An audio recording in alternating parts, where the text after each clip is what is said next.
안녕하세요. 자, 엄청난 축제가 끝나고 혹은 큰 시험이 끝나고 모든 게 다시 평범한 일상으로 돌아올 때 마음이 좀 헛헛할 때가 있잖아요. 오늘은 바로 그 이후의 감정, 특히 부활이라는 어마어마한 사건 이후의 신앙에 대해 이야기해 보려고 합니다. 신동현 목사님의 설교를 바탕으로 아주 흥미로운 여정을 따라가 볼 거예요. 네, 설교가 바로 이 지점을 아주 날카롭게 파고들어요. 한번 생각해 보세요.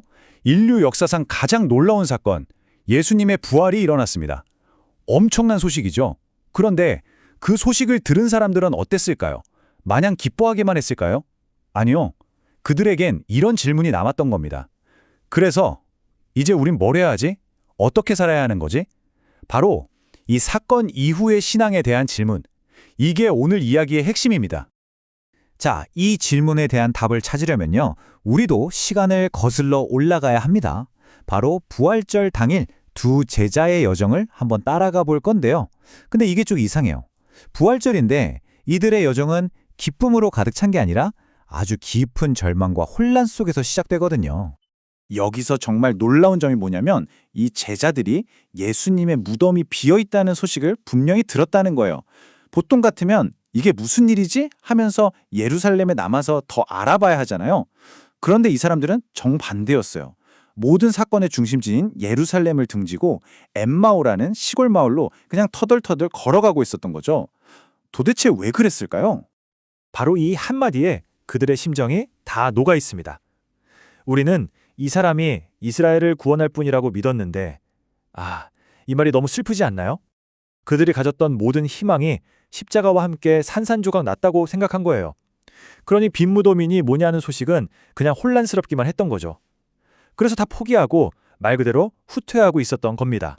그런데 바로 그 절망의 길 위에서 정말 말 그대로 모든 희망을 내려놓고 걷고 있을 때 한 낯선 사람이 불쑥 나타나서 그들의 대화에 끼어들어요.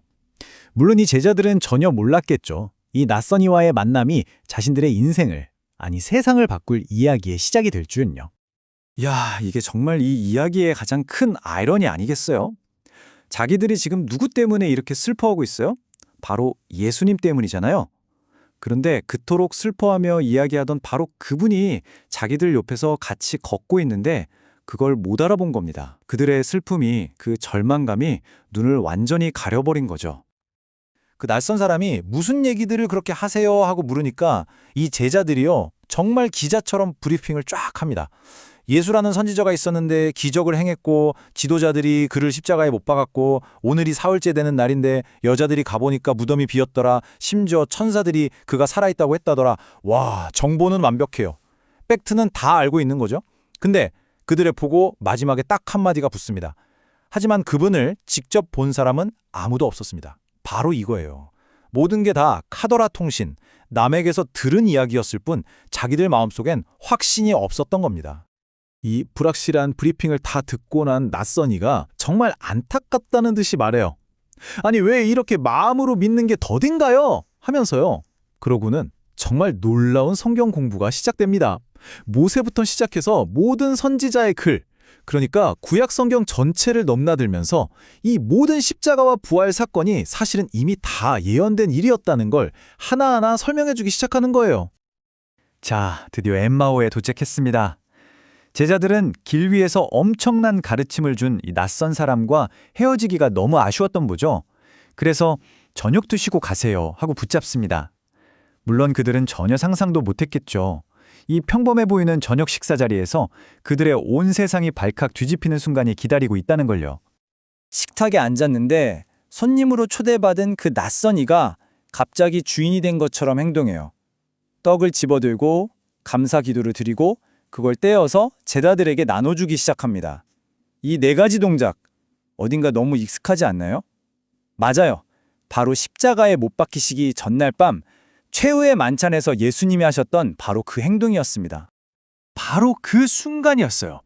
빵을 떼어 나눠주는 그 아주 단순하고 아주 친밀한 행동 속에서 제자들의 눈을 가리고 있던 안개가 싹 걷히는 겁니다. 그리고 마침내 그들이 알아봅니다. 이분이 누구신지를요.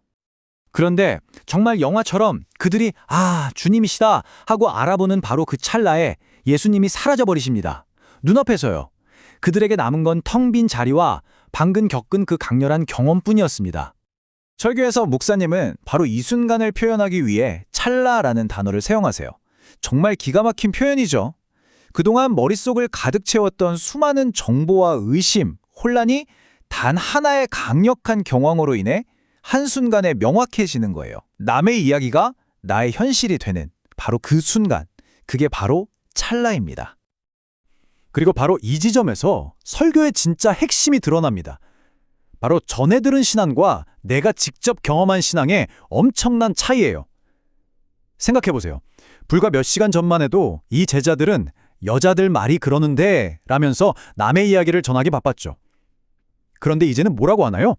그분이 말씀하실 때 우리 마음이 뜨겁지 않았어? 라면서 자기 자신의 경험을 외치고 있습니다. 혼란 속에서 도망치던 발걸음이 이제는 명확한 확신을 가지고 행동하는 발걸음으로 바뀌는 바로 그 순간인 거죠.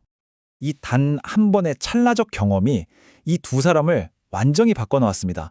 예루살렘을 등지고 떠나가던 그 절망의 발걸음이 이제는 이 소식을 전해야 해 라는 사명감에 불타서 다시 예루살렘으로 향하는 발걸음으로, 그것도 즉시 바뀌게 됩니다.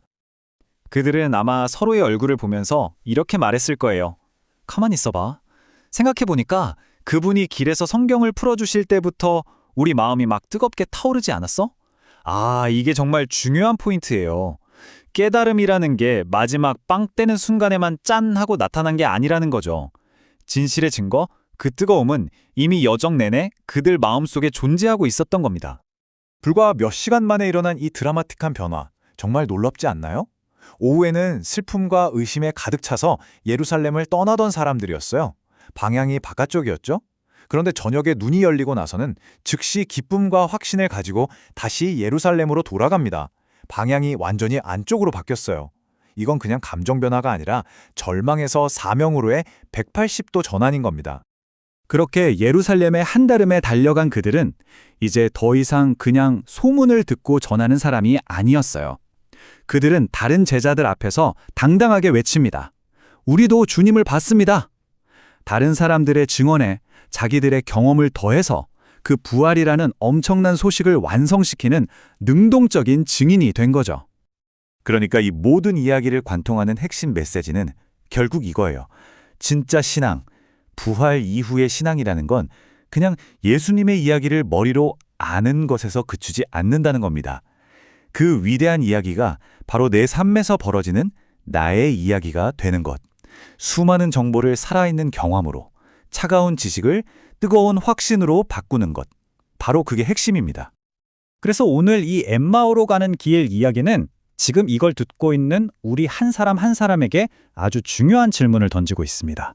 당신의 믿음은 어떻습니까? 혹시 다른 사람에게서 전해 들은 잘 정리된 정보에 머물러 있지는 않나요? 아니면 당신의 심장을 뜨겁게 만들고 당신의 발걸음을 돌이키게 만든 당신 자신만의 이야기가 되었나요?